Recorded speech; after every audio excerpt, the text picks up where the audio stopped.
expressing wider aspirations as opposed to just smaller and micro demands. Here's the thing, though. What happens if Gaddafi goes? What happens if any other leader in the region goes? You're describing countries which maybe aren't equipped for this level of freedom, if I can use that word. And if a leader goes, the possibility of a very quick power vacuum is very high. We saw that in Tunis, we saw that in Egypt, and it well, seems... Egypt, we did see a handover to the government. We did see a handover to the government. I mean, what would happen in Libya if suddenly Gaddafi does go? What steps in? I think the Libyans will discover and will take the necessary measures to essentially address their immediate security and stability needs.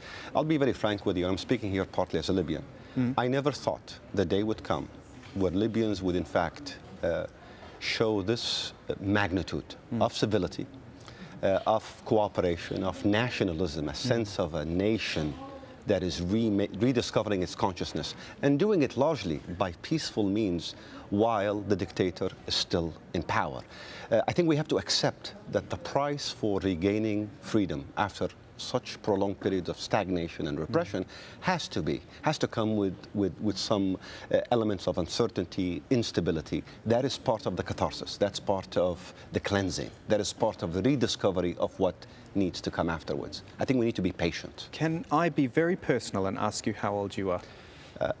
Because I want to put that in context of a leader who's been in power for over 4 decades. I'm 44 years old. Right, so you've known 2 years when you were a baby. Absolutely. Without Gaddafi. That's right. So that shows you the level of how personal it is, I guess, for people in Libya. For me and many others, and quite frankly, and I'm speaking here also as a Libyan representative of a sentiment that was quite widespread.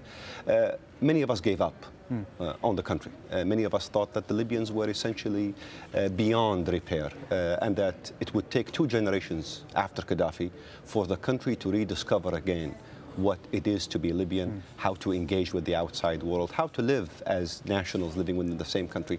We're seeing already great examples of this happening in many parts of Libya, and that suggests that even during these moments of crisis and moments of instability, moments of transition with all the uncertainty and the outside world being concerned, our societies in fact can engage very responsibly and in a very civilized manner in what is a profound challenge, and that is remaking their societies on newer foundations. Tariq Yusuf, thank you for your thoughts, and thank you for asking a very personal question there on live television. Appreciate that. Now, the unrest in the Middle East is continuing to push oil prices up. Very crucial for everyone in the world, really. Rob Reynolds with this report from Los Angeles on the effect the price hikes are having on consumers there. Motorists in Los Angeles are reeling from hefty fuel price hikes. Yeah, ridiculously high. Sure, they get away with it. Who's going to stop them? Oil has flirted with the $100 a barrel mark in recent days as the violent upheaval in oil-rich Libya has reduced worldwide oil supplies. U.S. consumers are now paying $3.22 on average for a gallon, or about 3.8 liters, of gas. In car-dependent California, the average price hit $3.74 a gallon on Thursday. Those prices force people like aspiring actor Sam Weller to make tough choices. I'll literally have like $10 in my pocket, and it's sort of like I have to split that between food and gas. So I'll put $5 in the tank in order to get me over the hill, and then I'll use the remainder of the $5 to somehow scrap together lunch. But the pain doesn't stop at the pump. The high price of fuel has a ripple effect all through the American economy at a time when it's still struggling to recover from the recession. Higher cost of transport boosts the cost of food, travel, manufactured products, and a host of items from airline tickets to eggplants. Price increases act like a tax on consumers, reducing their spending power. If consumers react to it believing that prices are going to go higher, their confidence will decline, which will cause them to cut back even further on consumer discretionary purchases. That hasn't happened yet, but that's certainly one of the risks that we face. Traders say the images coming out of the Middle East have spooked the oil market. It is easy to create fear in the oil market when it is centered on the most important oil-producing region in the world. The potential impact on jobs and growth, with unemployment already at 9%, makes policymakers in the White House nervous. Our focus now is on monitoring this and making sure that we know what our options are if they need to be taken. Some economists predict U.S. gas prices will climb nearly 40 cents per gallon in the coming days. Rob Reynolds, Al Jazeera, Los Angeles. There is other news, of course, around the world to look at. Elections taking place in Ireland. It could signal the end for the government. The ruling Fianna Fáil party is bracing itself for a huge defeat, with voters angry over the country's devastated economy. From Dublin, Rory Challens with more. After the bust, the chance for people to vent their anger. Ireland started its voting early and a high turnout is expected.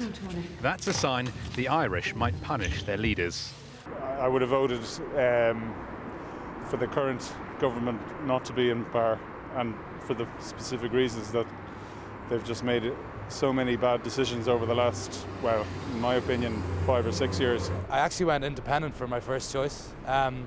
Why? I mean, everyone's kind of saying that Fine Gael are going to make a change, but I don't really feel that they are.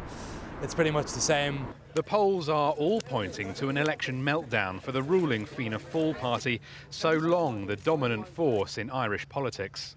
The party was founded in 1926, and since it first came into government in 1932, it has dominated political affairs in this state.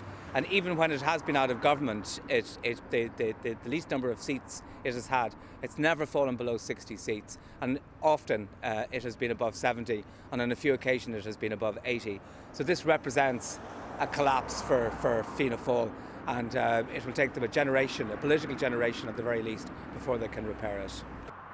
Fianna Fáil took Ireland into the good times, but crucially they were in power when the dream went bad. A banking bust, a $115 billion bailout, and years of austerity measures ahead do not make for a happy voter. All the main parties have promised they'll renegotiate the terms of the country's humiliating loans, but it's doubtful there's much room for manoeuvre.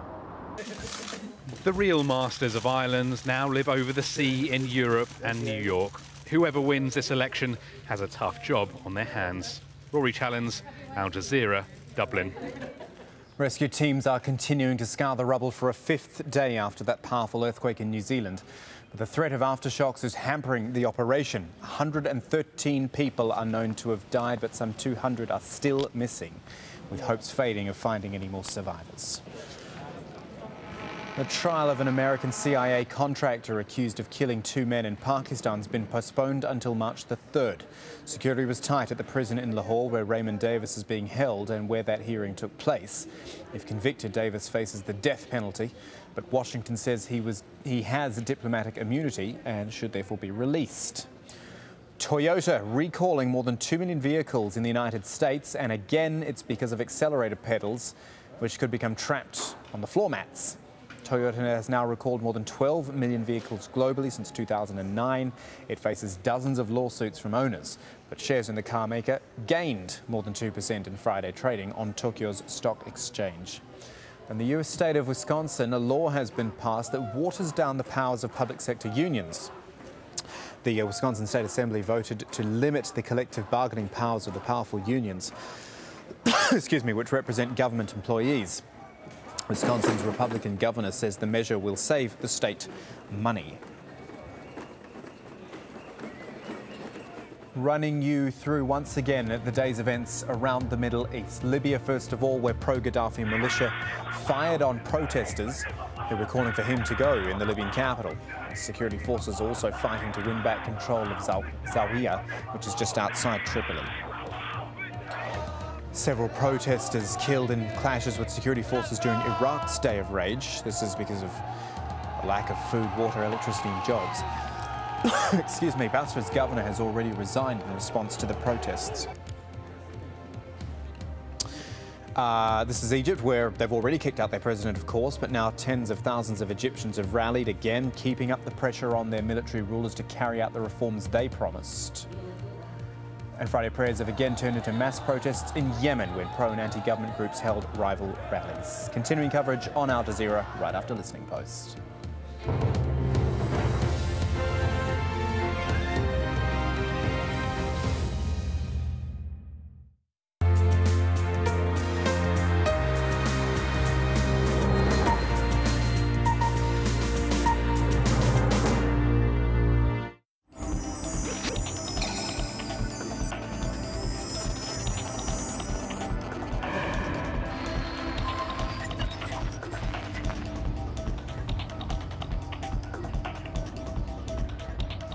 Hello, I'm Richard Gisbert, and you're at The Listening Post. This week, Libya and the winds of change. Libya! Libya! Libya! Libya! Jammed signals, internet shutdowns, and still, the story gets out. The sharpest pen in South Africa. A cartoonist tests the limits of political satire. The award-winning journalist and the award he won for taking down a U.S. military commander. And there's big money in aggregation, our web video of the week. Why pay for journalists to work when the work of journalists can pay you? For more than 2 months now, the Arab world's season of revolution has kept news organizations busy and audiences riveted to their television and computer screens. It is difficult to overstate the role that media have played in these historic stories. The citizens of Tunisia, Egypt, and Libya, among others, have seen a combination of online social media and aggressive coverage by satellite news channels drive stories and bring once omnipotent dictators to their knees. And it's happened despite the authorities, and Libya's just the latest example, locking out reporters, jamming television transmissions, and shutting down the internet and phone networks. Our starting points this week are Tripoli and Benghazi, the cities at the heart of the Libyan uprising. A story that, in the absence of professional journalists on the ground, has been uploaded by ordinary citizens for the world to see.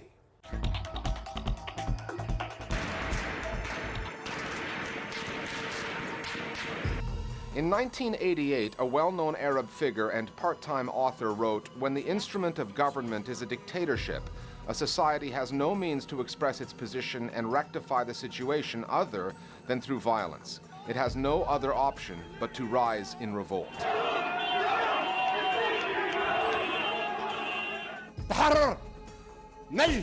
Muammar Gaddafi seemed to take issue with that statement in his speech last week, which is odd because he wrote it. مجموعة قليلة مريضة من دسة في المدن. The Gaddafi speech was delivered on Libyan state-run TV, where his son Saif appeared before him. وأيضا الناس من حقها لأنها غاضبة وزعلة لأن في موت في كذا. The channel AlJazeera has been unusually entertaining recently, if not well received. One of the strangest things about dictatorships in the Arab world is they never sort of progressed in any scientific or even psychological way. To put Saif al-Islam's picture up on a big screen was asking for trouble. Of course they threw their shoes. And I thought to myself, well, what an epitaph. 42 years of Gaddafi, and his son is threatening civil war against his own people. And then to see Gaddafi under his